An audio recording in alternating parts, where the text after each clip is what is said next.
پیر مہر علی شاہ صاحب رحمۃ اللہ تعالی علیہ کے بارے میں آتا ہے کہ ایک مرتبہ آپ اپنے حجرے کے باہر تھے، اچانک ایک انگریز آ گیا وہاں پر، اور آتے ہی آپ رحمۃ اللہ تعالی علیہ کے ہاتھ میں، چونکہ وہ تو اللہ تبارک و تعالیٰ کی عبادت کیا کرتے تھے، اور خیر اللہ تعالیٰ کے ولی تو عبادت ہی کرتے ہیں، اور ان کا ہر ایک لمحہ اللہ تبارک و تعالیٰ کی یاد سے غافل نہیں ہوا کرتا ہے۔ تو ان کے ہاتھ میں تسبیح تھی۔ تسبیح کو جب اس انگریز نے دیکھا تو سوال کر ڈالا، اے بابا آپ کے ہاتھ میں یہ کیا ہے؟ تو پیر مہر علی شاہ صاحب رحمت اللہ تعالی علیہ نے اس انگریز سے کہا، چونکہ اس کے ہاتھ میں بندوق تھی، گن تھی، کہا آپ کے ہاتھ میں کیا ہے یہ؟ کہا بابا یہ تو میرا ہتھیار ہے۔ تو اس وقت آپ رحمت اللہ تعالی علیہ نے اس انگریز سے کہا کہ یہ جو آپ میرے ہاتھ میں دیکھ رہے ہو یہ بھی میرا ہتھیار ہے۔ مزے والی بات ہے۔ اس وقت انگریز کہنے لگا آپ اپنے پھر ہتھیار کا کوئی کمال بتائیے۔ تو اس پر آپ رحمت اللہ تعالی علیہ یعنی پیر مہر علی شاہ صاحب رحمت اللہ تعالی علیہ نے اس انگریز سے کہا کہ آپ اپنے ہتھیار کا کوئی کمال بتا دیجیے۔ کہا کہ میرے ہتھیار کا کمال تم بابا دیکھنا چاہتے ہو، کہا دکھا دیجیے۔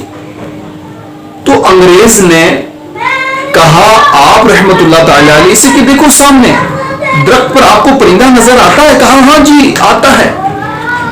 اس نے فوراً گولی چلائی اور فوراً پرندے کو لگی اور پرندہ پھڑپھڑاتا ہوا زمین پر آ گیا اور مر گیا۔ خوش ہو کے وہ انگریز کہنے لگا بابا دیکھا آپ نے میرے ہتھیار کا کمال، کہ ابھی درخت کی ٹہنیوں پر بیٹھ کر آرام سے وہ بیٹھ کر سانسیں لے رہا تھا اور میرے ہتھیار نے زندے کو مردہ بنا دیا۔ یہ ہے میرے ہتھیار کا کمال۔ آپ سنیے آپ رحمت اللہ تعالی علیہ یعنی پیر مہر علی شاہ صاحب رحمت اللہ تعالی علیہ نے کیا کیا؟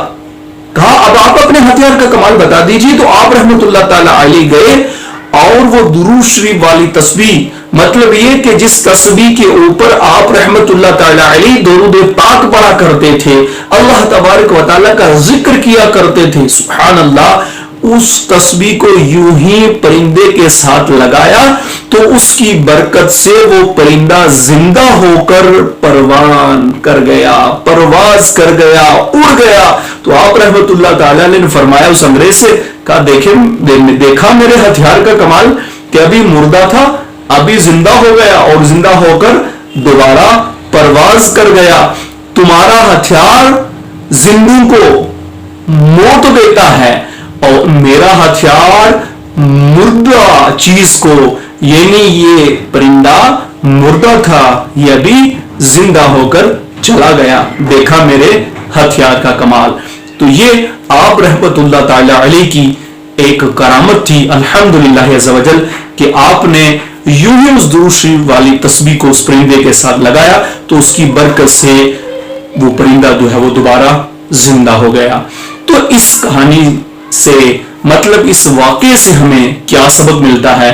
ہمیں سبق یہ ملتا ہے کہ درود پاک پڑھنے سے جہاں پر ہمیں روحانیت ملتی ہے، جہاں پر ہمیں جو ہے وہ اللہ تبارک و تعالی اور اس کے پیارے حبیب صلی اللہ تعالی علیہ وسلم کی خوشنودی اور رضا حاصل ہوتی ہے، وہیں پر اس کی برکات جو ہے وہ ہمیں ایسے موقعوں پر ملتی ہیں جہاں پر ہمارا گمان بھی نہیں ہوتا، کیونکہ اللہ تبارک و تعالیٰ کے ذکر میں، حضور صلی اللہ علیہ وسلم پر درود پاک پڑھنے میں یوں آپ سمجھیے کہ اس طرح کے فوائد ہیں، اس طرح کے فوائد ہیں کہ ہم سمجھ ہی نہیں سکتے کہ ایسے پریشانیوں کے معاملے میں اچانک سی کوئی ایسی مدد اللہ تبارک و تعالیٰ کی آ جاتی ہے کہ ہم جو ہے وہ وہاں ہکے بکے رہ جاتے ہیں۔ حقیقت یہی ہوتا ہے کہ اللہ تبارک و تعالیٰ کی عبادت، اللہ تعالیٰ کے ذکر، درود شریف کی کثرت سے مشکل وقت کے اندر اللہ تبارک و تعالیٰ آسانیاں پیدا کرتا ہے اور مددگار پیدا فرماتا ہے، مدد کرتا ہے۔